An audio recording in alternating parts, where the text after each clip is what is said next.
अस्सलाम वालेकुम। मैं हूँ सलवा हसनैन। आप देख रहे हैं मेट्रो 7 पाकिस्तान।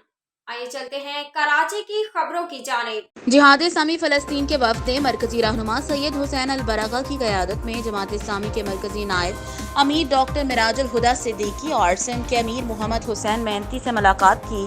वफ़द में उलमा फ़ोरम फ़लस्तीन के secretary general doctor Mohammad Adeeb Yasir ji, global campaign to return to फ़लस्तीन के सेक्रेटरी जनरल शेख यूसुफ अब्बास के अलावा फ़लस्तीन फाउंडेशन पाकिस्तान के secretary general doctor Sabir Abu Maryam भी शामिल थे, जबकि जमात इस्लामी सिंध के नायब अमीर मुमताज़ हुसैन सहतव और सेक्रेटरी इत्तलात मुजाहिद चना भी इस मौका पर मौजूद थे। सूबाई अमीर ने मेहमानों को सिंध का रवायती तोहफा अजरक पेश किया, जबकि मीडिया के सवालों का जवाब देते हुए बताया ये जो फ़लस्तीन फाउंडेशन की कोशिशें हैं 2008 से पाकिस्तान में जारी हैं और हमारा मकसद यही है कि पाकिस्तान में मसला फ़लस्तीन के हवाले से अवेयरनेस को बढ़ाया जाए।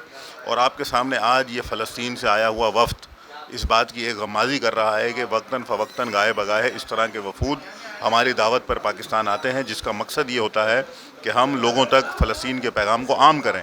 और जो हाल ही में अभी जो कल ही एक वाक़या पेश आया है कि जो इजरायली मंदूब ने वहाँ पर बैठकर हुकूक इंसानी की कौंसिल में पाकिस्तान पर बेबुनियाद इल्ज़ामात लगाए हैं, ये उस बात की गमाज़ी करता है कि इसराइल जैसी एक गासिब एक ऐसा मुल्क है जो इस्लामी जमहूरिया है, एक आज़ाद मुल्क है। उन्होंने पाकिस्तान ने हमेशा हक़ के लिए आवाज़ उठाई है। दुनिया में कहीं भी किसी जगह भी मज़ालिम हो, पाकिस्तान की आवाज़ सबसे पहले उठती है।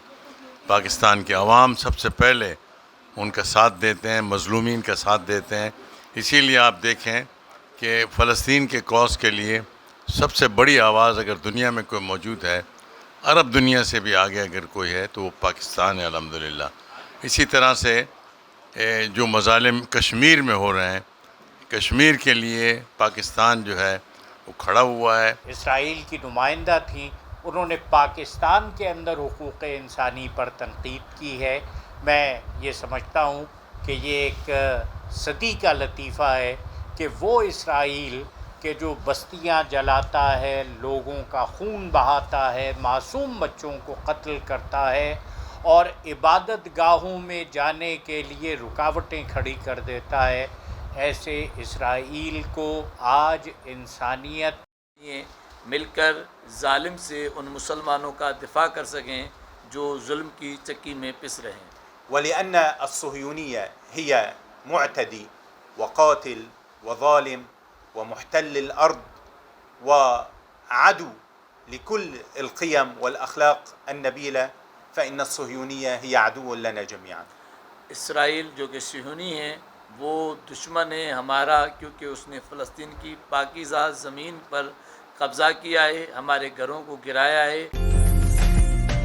عمدہ میں پکائیں اور جی بھر کے کھائیں۔